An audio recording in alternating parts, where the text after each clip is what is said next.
I think the obvious question to ask somebody who's been on stage for 3.5 hours in front of, what, 20,000 people is how do you feel? Are you tired? I mean, is that too obvious for you?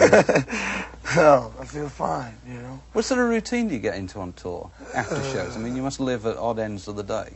I usually go home and I'll eat, like, dinner, you know, like around 2 a.m. or something, 2:30.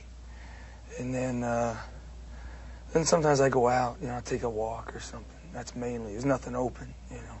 But I like to go out around the city at night and stuff. It's quiet and it's nice in the summertime. So I go out and do that, and I come back, and sometimes I'll read or listen to some music and go to sleep, you know, around, I guess I hit the hay around 5 or 6. The question people ask always, fans, critics, whoever, is why don't you make a live record?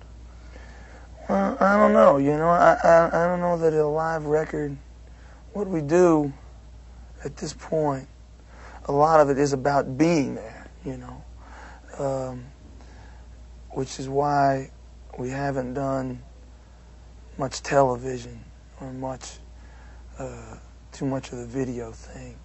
A lot of it is, it allows too much distance. Like what our band is about breaking down distance. You know, it's a thing that we've always done since we started. And I think it's important that people, hey, they come out, you know, they come down, they go someplace where there's a bunch of other people. And then the other thing was a live record, a lot of times you're doing songs that you've done already. It's a little boring, I think, probably a little boring to work on, maybe, you know. But there are things that I want to re-record that, you know, I was unhappy with the original studio recordings of. Such as? The Darkness album, mainly. The Darkness record, which was a record that I thought had some of my best, a certain type of song. It had some of my best songs. Had a lot of good ideas, but I always felt that it was a little dry recording-wise. I felt like I oversang, and that we kind of underplayed and oversang a little bit, you know. Mm. So that stuff sounds quite a bit different in performance, and I'd be interested in getting different versions of a lot of those songs. MTV has changed things a great deal in America, hasn't it? And it is a good way to give yourself a leg up towards a big hit, isn't it? Yeah, I think it's been important to certainly here in America, it's been important to a lot of people. I think it's probably easier to have a hit with a first record. But it's not something you relish really that much, is it? I don't know. I guess my attitude is it reaches a lot of people, and basically I'm interested in doing something in that field. I don't know what. Like, I really haven't figured it out, mainly because it presents a set of unique problems which are very different than the way that I usually work, you know. One is very expensive most of the time. Particularly since the production values of the videos have gotten so high. And they're made very quickly. You know, they're made very fast, in a day or so. So there's this enormous input, an enormous financial input. And it's kind of a real roll of the dice, you know. And the way that I work is very different. I'll go in the studio and I'll spend a night. And if I don't like what I did, I throw it out, you know.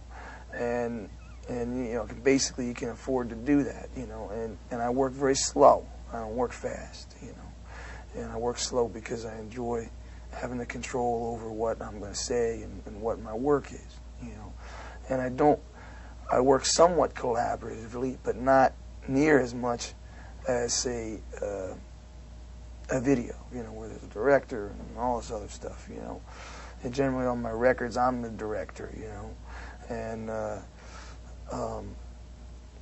so outside of, there's those problems, and then there's just the basic aesthetic problems of, if you're going to do a video, there's a few basic things that most people do. You know, one, you illustrate the song. That usually comes out bad, you know, because, you know, people should be allowed the freedom of their own imagination, for one thing, you know. It's like a song like, say like My Father's House or something was on the last record. And like I said, everybody sees a different house or a mansion on the hill. They see a different, you know, they see different fields. They see different and my songs are filled with a lot of cinematic detail, and so I don't really consider having anything extra. Like when I write the song, it's finished, it's done, that's it, that's the music.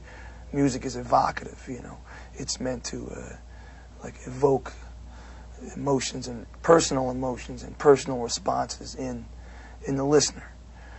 And so when you do a video, either you illustrate the song, which in my case I can't do, because it's like, you know, you're going to paint a mustache on it or something, you know, and or you create another story to go over the song, you know, and that's kind of silly because there's a story already there. That's the story I wanted to tell.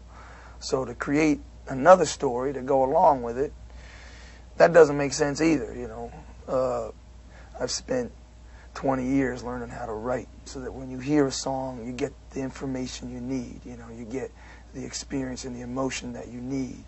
And I write with a lot of detail, and I'm proud of doing it, and I think that I do it well, you know. And so, you know, I'm hesitant to mess with that. So I just kind of gotta respect the integrity of the song, you know.